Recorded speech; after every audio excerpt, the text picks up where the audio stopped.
Puasa itu nahan lapar dan haus, tapi kenapa ya di bulan Ramadan bisa bikin dompet malah makin kurus? Ramadan itu kan gak makan, gak minum, harusnya pengeluaran berkurang dong. Tapi realitasnya kalau dikalkulasikan dalam sebulan, itu malah makin lebih tinggi loh. Jadi, Ramadan itu bulan penuh berkah atau bulan penuh pengeluaran tak terduga?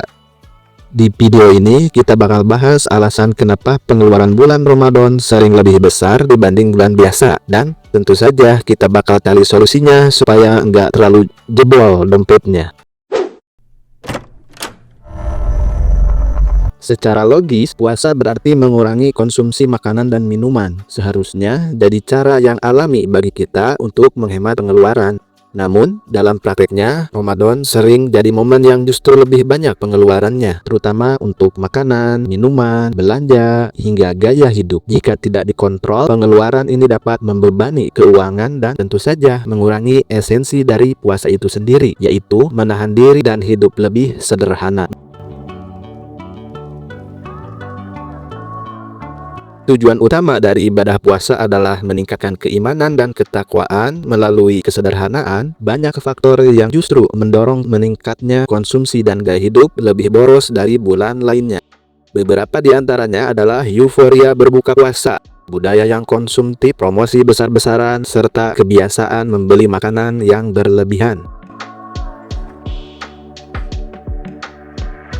Kenapa Ramadan sering diidentikan dengan pengeluaran yang lebih besar? Beberapa faktor utama penyebabnya antara lain: yang pertama, perubahan pola konsumsi. Jadi meskipun makan hanya 2 kali sehari, namun menu makanan biasanya lebih spesial dan lebih mahal. Contohnya, bila sehari-hari kita makan cukup dengan tahu, tempe, kerupuk, sambal, dan lainnya. Ya intinya sederhana itulah. Tapi kebanyakan dalam mindset kita pada bulan Ramadan harus lain dari bulan yang lain. Misalnya harus ada daging, telur, susu, ikan, dan menu spesial lainnya.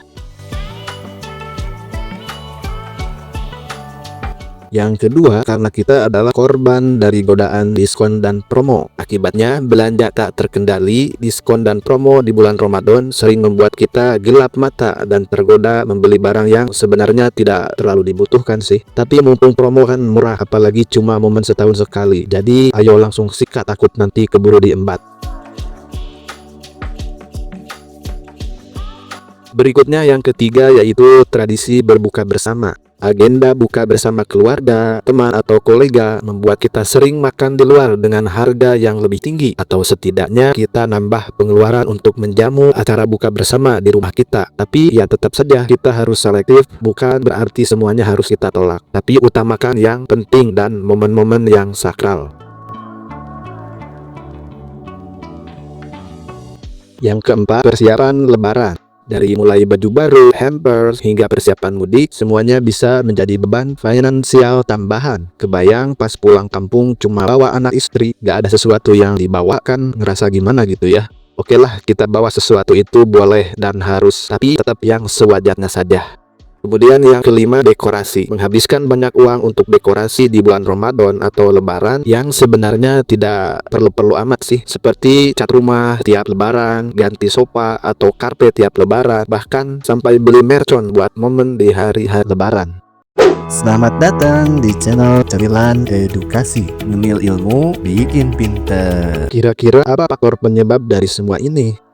Mungkin di antaranya atau kalian punya jawaban lain? Tulis di kolom komentar ya. Di antaranya, pertama, euforia di bulan Ramadan. Kadang kita punya mindset cara menghormati bulan Ramadan dengan makanan yang enak dan belanja yang banyak. Membawa sanak keluarga, berbuka di restoran hingga kafe. Ya ini kan bulan suci, harus kita muliakan dengan makanan yang spesial di bulan yang tentunya spesial. Maka berbuka puasa, masa cuma buka puasa dengan ikan asin? Nah kayak seperti itulah contohnya ya. Padahal hakikat dari bulan Ramadan itu sendiri adalah kesederhanaan dan ketakwaan jiwa. Yang kedua, emosi nafsu belanja meningkat, terutama setelah seharian nahan lapar. Banyak orang cenderung impulsif dan keranjingan belanja untuk berbuka. Ya ibarat kata mau balas dendam di siang hari, gak bisa makan, gak bisa minum, gak bisa ngopi. Pas malam hari apalah daya, perut udah tak lagi kuasa menampung semua ini. Akibatnya makanan malah dicuekin dan keburu basi. Dimakan sahur pun sudah tak selera lagi. Yang ketiga adalah akibat dari diskon besar-besaran. Banyak brand-brand menawarkan promosi khusus di bulan Ramadan yang sangat menggoda. Dari makanan, minuman, hingga fashion. Ibarat kata, ini momen cuma sekali dalam setahun, mumpung murah. Tapi murah juga kalau segunung, setelah dikalkulasikan, ya gede juga. Yang keempat, akibat tuntutan sosial. Acara buka bersama di tempat-tempat yang mahal, yang tentunya sangat instagramable, bagi-bagi THR, hingga tradisi memberi hampers, membuat pengeluaran kita makin membengkak. Berbagi itu memang baik, tetapi jika tidak dikontrol, anggaran bisa makin membludak. Yang kelima, persiapan lebaran yang berlebihan. Dari mulai baju baru, kue lebaran, stok makanan untuk tamu, hingga dekorasi rumah, semua seringkali dibeli tanpa perhitungan yang matang. Akibatnya, solusi yang terbaik ya mantap, alias makan tabungan atau kasbon ke atasan tempat kita kerja. Yang keenam, akibat kenaikan harga bahan pokok kaum muslimin. Menurut riset, banyak orang justru belanja lebih banyak di bulan Ramadan karena pengaruh sosialita dan korban berbagai iklan. Permintaan bahan pokok seperti beras, daging, dan minyak goreng meningkat. Karena permintaan tinggi inilah, sesuai hukum supply and demand, otomatis harga naik. Bahkan ternyata harga-harga kebutuhan pokok pada bulan suci ini bisa naik dari mulai 10 hingga 30% dibandingkan dengan bulan-bulan lainnya. Lalu bagaimana solusinya? Nah, solusinya antara lain, pertama, kita harus buat anggaran untuk bulan Ramadan. Tetapkan batas pengeluaran untuk makanan, belanja, hadiah, dan persiapan lebaran. Tentunya dengan mempertimbangkan jumlah gaji kita dalam satu bulan, uang tunai yang kita miliki, serta sebagian tabungan sebagai bahan patokannya. Jadi kita jangan ngerocos beli ini, beli itu. Sesuaikan dengan dana yang kita miliki. Kemudian alternatif lainnya adalah kita masak sendiri di rumah. Selain lebih hemat, juga lebih sehat dan higienis dibanding apabila kita membeli makanan dari luar. Selain itu, rasa kebersamaan keluarga jauh lebih syahdu karena tidak banyak warawiri orang. Tidak perlu semua undangan buka bersama kita hadiri. Pilihlah yang benar-benar penting. Begitu juga saat melaksanakan buka di rumah, jangan terlalu keseringan melakukan buka bersama.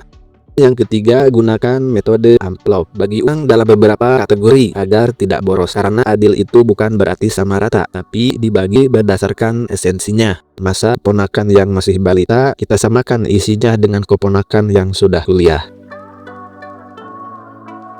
Berikutnya, trik yang bisa kita ambil adalah dengan berbelanja keperluan lebaran lebih awal. Jangan kita mudah tergoda oleh diskon saat bulan Ramadan. Kita hanya membeli yang benar-benar dibutuhkan. Jika semua yang diskon kita beli, maka tak ada ubahnya. Rumah kita layaknya gudang gratis yang menguntungkan dari produk-produk pabrik. Jadi kita akali saja beli kebutuhan pokok dan baju untuk lebaran sedari mungkin sebelum bulan puasa.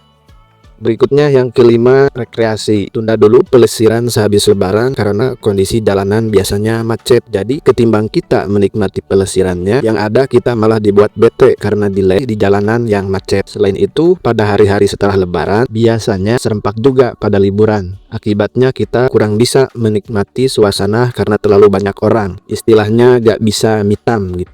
Terus kita juga bisa menyiasatinya dengan beberapa alternatif atau substitusi. Istilahnya banyak jalan menuju Roma. Atau tak ada rotan, akar pun jadi. Tak ada daging sapi, daging ayam pun jadi. Lebih murah tapi gak hilang esensi. Berikut beberapa alternatif atau substitusi agar tetap kreatif dan estetik di saat bulan Ramadan. Yang pertama, soal dekorasi rumah di saat lebaran. Berikan parcel buatan sendiri yang lebih personal dan ekonomis, seperti kue homemade, estetik tapi murah, tapi gak murahan, malahan kreatif dan penuh estetik. Buat dekorasi properti sendiri, bisa dari bahan bekas, namun agar lebih hemat dan unik, gunakan berbagai trik. Apalagi sekarang lebih praktis, di YouTube banyak tutorialnya. Kemudian kita biasa menyiasati dengan mix and match pakaian lama agar tetap stylish tanpa membeli yang baru. Bisa dengan trik tukar baju dengan teman atau keluarga. Daripada beli yang baru, coba di mix and match baju lama sehingga seolah-olah kelihatan baru karena orang lain emang baru melihatnya. Yang keempat, masak menu makanan yang simple dan bergizi. Buatkan menu simple dengan planting menarik agar tetap menggugah selera. Nggak perlu selalu mewah, cukup yang sehat dan mengenyangkan, karena tak selamanya enak itu sehat. Yang kelima, buka puasa piknik ala-ala gimana gitu ya. Misalnya bikin tenda untuk buka puasa keluarga di halaman rumah daripada pergi ke kafe. Atau bisa juga kita buka bersama di taman dengan tetap membawa makanan dan minuman dari rumah. Nah, ini bisa lebih seru dan hemat daripada makan di restoran. Pada akhirnya, Ramadan seharusnya jadi momen untuk hidup lebih sederhana, menahan diri bukan hanya dari lapar dan haus, tetapi juga dari godaan yang sifatnya konsumtif yang berlebihan. Walau pada realitanya, Ramadan justru banyak menghabiskan uang lebih dari bulan yang lainnya. Hal ini bisa disebabkan dari perubahan kebiasaan konsumsi, kemudian harga bahan pokok dan pakaian yang naik, ataupun inflasi hingga tuntutan sosial. Namun dengan perencanaan yang matang dan baik, serta disertai mindset yang kita tetap bisa menikmati Ramadan tanpa boros, tanpa mengurangi kebahagiaan dan kenyamanan. Memahami bahwa esensi Ramadan itu adalah kesederhanaan dan kedisiplinan dapat membantu kita hidup lebih bijak dalam mengelola keuangan. Jadi, apakah kita sudah siap menjalani Ramadan dengan lebih hemat dan bijak? Tentu jangan sampai bulan penuh berkah ini malah bikin dompet kita jadi kering. Yuk mulai kontrol pengeluaran dan tetap fokus pada esensi Ramadan yang sesungguhnya.